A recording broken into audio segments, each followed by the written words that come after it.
Et bonjour à la maison, j'espère que vous allez bien. Vous êtes en compagnie de Pat sur la chaîne Les Petits Chefs. Et pourquoi je suis si surexcité? Eh bien, on vient tout juste de revenir du cinéma. On a été voir Ghostbusters Afterlife en première. Il y avait un événement super.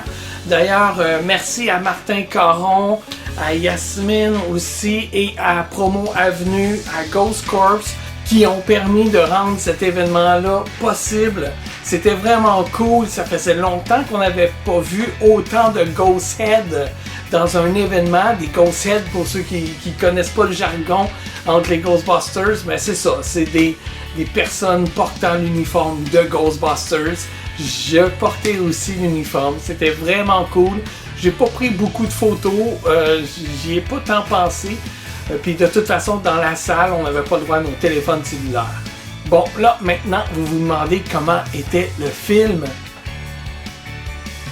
Écoute, je suis déjà vendu, vous allez dire. Pas tant, parce qu'en 2016, il y a eu un film de Ghostbusters que j'ai pas tant apprécié.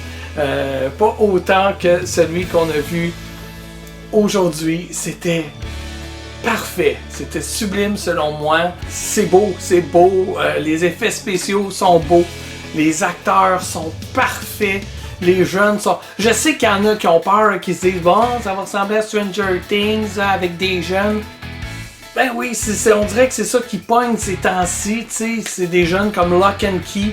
Si vous connaissez cette série-là, c'est aussi pas mal des jeunes, tu sais. C'est ce qui pogne, c'est dans l'air du temps, mais sont tellement bons en même temps, les acteurs. Même les adultes qui jouent le professeur ou la mère de Phoebe sont super bons, c'est super drôle, il y a beaucoup d'humour, il y a des moments touchants aussi.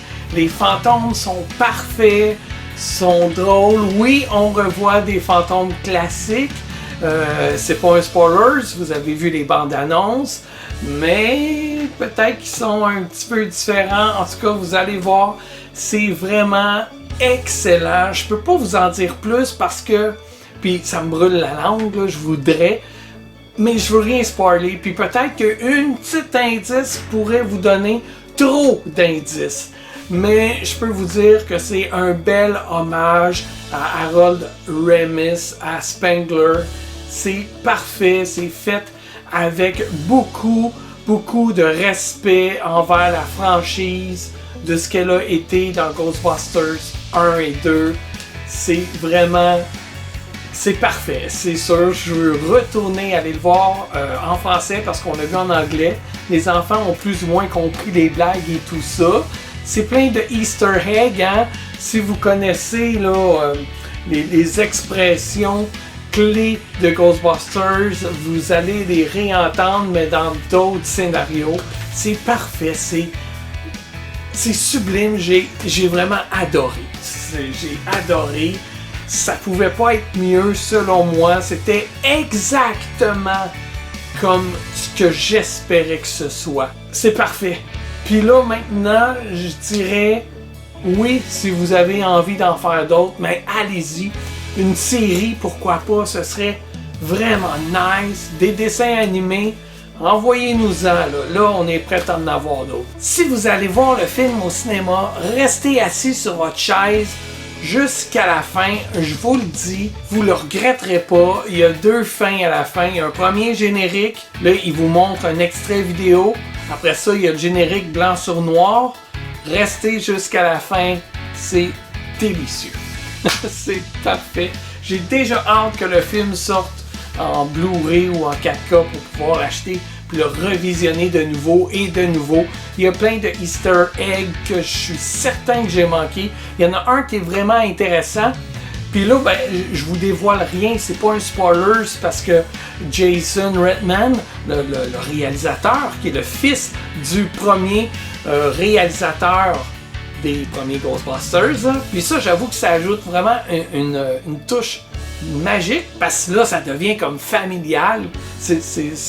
c'est juste parfait. L'anecdote qu'il a racontée lors d'une entrevue, c'est que dans le premier film, Jason et sa sœur ont été filmés, mais ça a été coupé lors du montage. Donc, il a repris ces scènes-là pour les remettre subtilement dans le film. Observez bien, vous les verrez passer. Ça passe très vite, là, c'est quelques secondes seulement. Mais des Easter eggs comme ça, il y en a plein. Les gens de la production cachaient des objets du premier film dans les décors. Cherchez, vous allez les trouver, vous allez les reconnaître. C'est merveilleux, c'est parfait. Merci pour ce film-là. Merci Jason Reitman pour ce film-là. C'était juste parfait. J'espère tellement qu'il y en aura d'autres, qu'il y aura des suites. Parfait. C'est parfait. Ça efface tout ce qui a été fait de mauvais. C'est juste parfait. J'ai pas d'autres mots. C'est juste parfait. J'en aurais d'autres mots si je pouvais vous en parler plus, mais je veux rien spoiler. On pourrait se faire une autre vidéo à un moment donné pour que je puisse vous parler un peu plus en détail de mes idées face à certaines scènes, mais vraiment là, c'est délicieux. Si vous avez peur que ce soit comme en 2016, c'est pas du tout la même affaire, ça n'a rien à voir. C'est parfait. Faites-moi confiance, allez voir Ghostbusters Afterlife au cinéma. Vous allez adorer, je suis pas mal convaincu. Donc voilà, si vous l'avez vu, vous pouvez en jaser dans les commentaires, mais soyez respectueux, spoilez rien, ça vaut la peine de laisser la surprise aux gens. Spoilez rien, soyez respectueux, si vous en parlez, c'est juste merveilleux, c'est tout ce que j'ai à dire. Merci d'avoir écouté cette critique-là, je vous fais ça à chaud en revenant direct du film.